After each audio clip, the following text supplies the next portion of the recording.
Sino nga ba ang hindi nangangarap na maging financially free? Yung anytime at anywhere ay mabibili mo mga bagay na kailangan at gusto mo. Yung mabibigay mo magandang buhay na pangarap mo sa iyong pamilya. May magandang bahay, magarang sasakyan. Afford mo din mag-travel sa iba't ibang bansa. Mga sa palagay natin ay typical na ginagawa ng mga mayayaman. Pero paano nga ba magkaroon ng financial freedom? Ngayon ay ibabahagi ko sa inyo ang 5 tips paano maging financially free mula sa isang kilalang bilyonaryo, isang American businessman na si Warren Buffett. Pero bago ko simulan, welcome back to Filipino Success.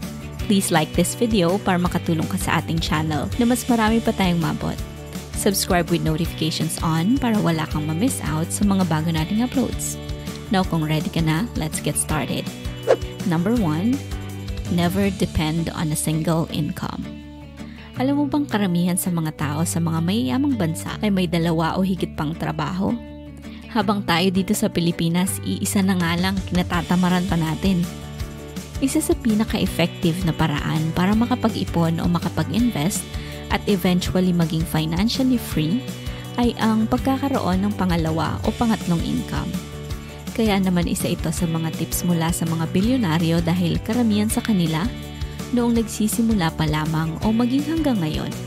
Hindi lamang 2 o 3 ang kanilang source of income, kundi multiple. Sipag, tiyaga sa pag-aaral kung anong pwedeng pagkakitaan. Sinisinop lahat ng sentimo para mas mapalago pa ang mga assets na meron sila. Number 2, make investments to create a second source. Kung hindi ka komportable sa 2 trabaho, din ito ang bagay sa iyo.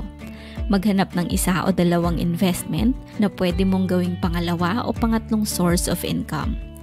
Tulad ng nabanggit natin sa number 1, multiple source of income.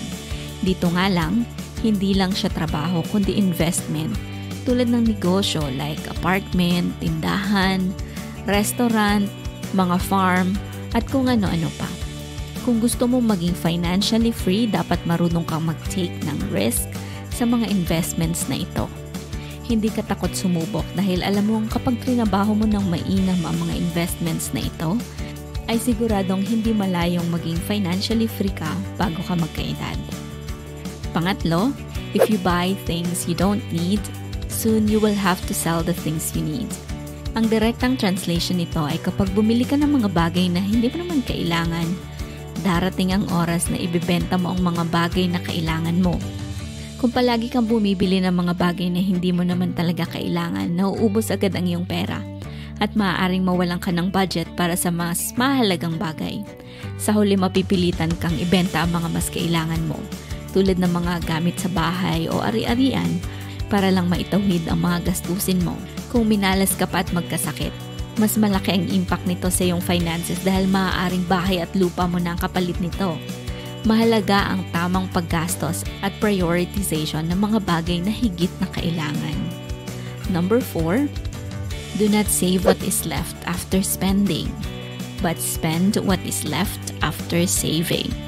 Isang strategy na napatunayan kong malaki ang impact sa finances ko ay ang pagsisave bago ako gumastos. Alam mo yung lumang kasabihan na habang maiksi ang kumot, matuto kang mamaluktot. Nadidisiplina ka kasi na kung ano lang ang meron ka, yun lang din ang gagastusin mo. Kada sa sahod ka, maglaan ka agad ng porsyento ng kita para sa ipon at investments. At kung ano ang natira, yun lamang ang gamitin sa pang-araw-araw na gastusin.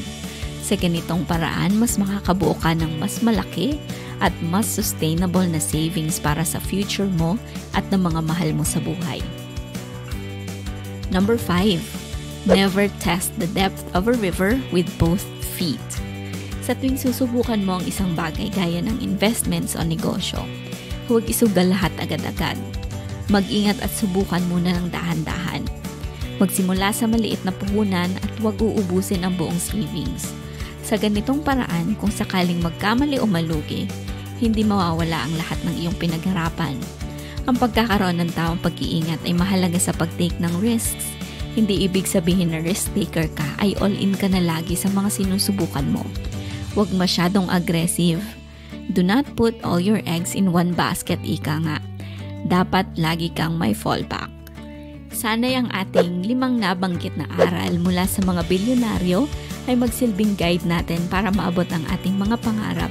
At isa na nga dito ay ang pagiging financially free.